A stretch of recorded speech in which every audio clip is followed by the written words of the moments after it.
start exercise 176.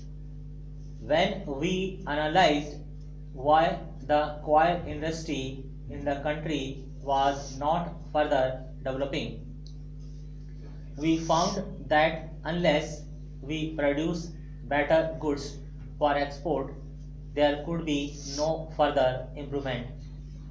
This is an industry in which 92% of the products are exported, and the domestic consumption by nature of things is of a limited quantity. So when market surveys of foreign countries were made, we were convinced that mechanization as a part of this country should be introduced so that in a gradual manner we could produce better goods acceptable to the sophisticated markets of the world. We had a tri-party meeting of all the interest in Kerala, particularly the government of Kerala, the representatives of labor and industry engaged in coir, and the central government, and it was felt that gradual mechanization, particularly of the weaving sector and the finishing sector, would gradually assist the further development and progress of this industry. Particularly in Kerala, this is the basic industry giving employment to more than nearly a million people. We therefore decided that the coir board that the government of India had set up should endeavor to assist the people to establish such factories and also establish factories itself if entrepreneurs were not easily forthcoming. Therefore, madam, the act as it is today is being amended to provide for delegating powers to the coir board to enable them to set up a mechanized factory in the public sector to demonstrate the utility of new types of fabrics to the rest of the industry. A question would naturally be asked in the House why our entrepreneurs are not being allowed to do so. The Act does not prevent it. On the contrary, the coir board is being empowered to promote even the establishment of mechanized finishing and weaving factories in the private sector if private entrepreneurs come forward.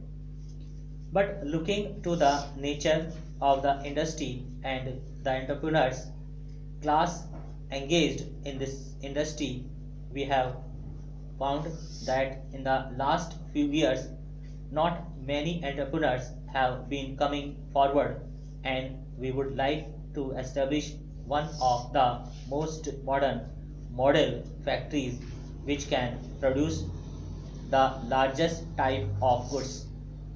The amendment as proposed in this bill has been placed before the House. We are convinced from our technical surveys that we will not be able to stand in competition with the rest of the world. As the House is aware, madam, there are other competing countries in the world which compete with us in coir products. Malaysia and Sri Lanka are our foremost competitors. But as a result of the persistent effort of the coir board and the government of Kerala in India, we have been able to have the highest percentage of utilization of the husk of coir than any other competing countries. We, madam, utilized more than 35% of coir husk, whereas Indonesia and Malaysia utilize less than 12% and Sri Lanka less than 8%. Para. It is our endeavor that further more utilization of a higher percentage of coir husk should also be attempted. It may therefore be looking like a contradiction in terms that when mechanization takes place, there will be unemployment. This might be a question generally asked because Kerala is a state where unemployment is a major problem.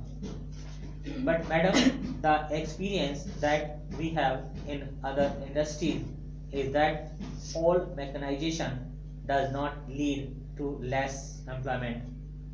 As a matter of fact, if we can produce more goods and sell more goods, the overall employment in this sector might go up rather than go down. Even if it is pure substitution, as we have calculated, not more than 1500 people in all out of the million people, as I mentioned, are likely to be displaced.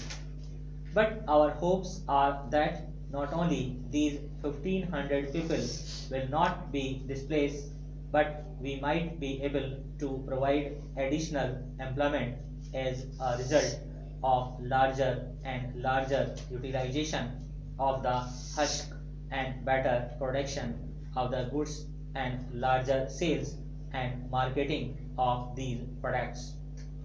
That way, we might be able to increase some employment in the long run. Therefore, madam, here we have mentioned that amendment in the bill.